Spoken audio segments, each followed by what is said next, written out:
Okay, Deanna, we're going to take a look at this week 1 assignment 4 drawing, and I'm seeing, there's just a lot of things going on in these drawings, and I think that from the very beginning, you have to make sure that you're setting up these renderings for success. And that's going to require a good, solid foundational drawing underneath that's going to work as a template for all the marker that you're going to put into place.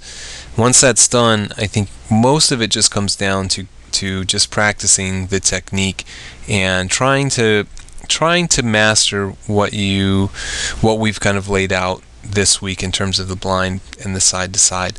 I think both of those things are just not getting hit upon yet. I think that the drawing component is really one of the major things that I feel is missing here. I don't see any kind of underlying drawing. I don't see any perspective being plotted out. And so what happens is that, it's very difficult to freehand this stuff without getting inconsistent results. You don't know where kind of edges definitively occur. You don't know when this plane changes to a down plane. You don't know, when this plane changes to this kind of down plane. And so what happens is that you get a shape that doesn't feel like it has any definitive edges. It doesn't feel like it has corners or changes from, the top to the side. And everything feels very kind of jello-like. Everything feels much too rounded.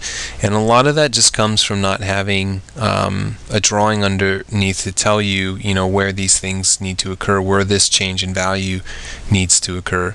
But I think some of it can also be laid upon kind of technique. And I feel like you're just going about it a little bit too loosely. Some of that is the drawing, but some of it is the technique as well. I feel like this stroke that's making up the blind doesn't feel as crisp as it could. The cuts along the edges don't feel as straight or as sharp as they could be. The blind is not, you're leaving a big kind of gap down at the bottom, and then when you're laying marker over it, you're leaving an even larger gap, and you're not covering the same area as the blue underneath it would occur.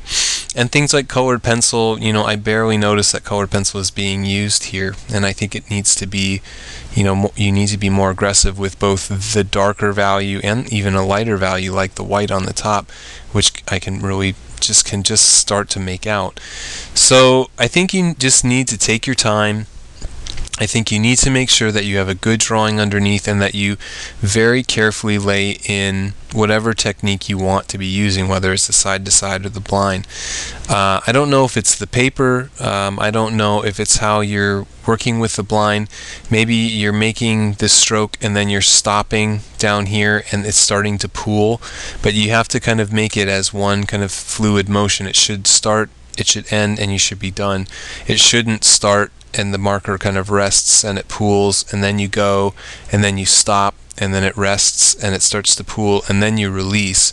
That's what's happening, I think, here, is that there is either some kind of stoppage that's keeping you from moving off the page fast enough, or the paper is just bleeding a little bit too much. But to me, I feel like it's your motion, and I think you just need to kind of move, very kind of smoothly and evenly. If you have a straight edge, like a ruler, then have the ruler there and just kind of make a stroke and move and make a stroke.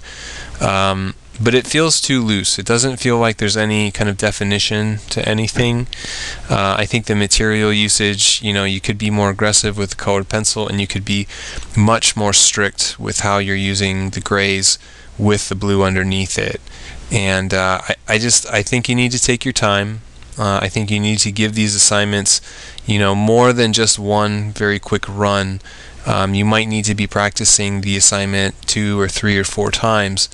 But the more that you work with it and trying to closely follow the technique, the better and better you're going to get, the cleaner the results will be, and kind of the better the definition of the shape of the rendering is going to be.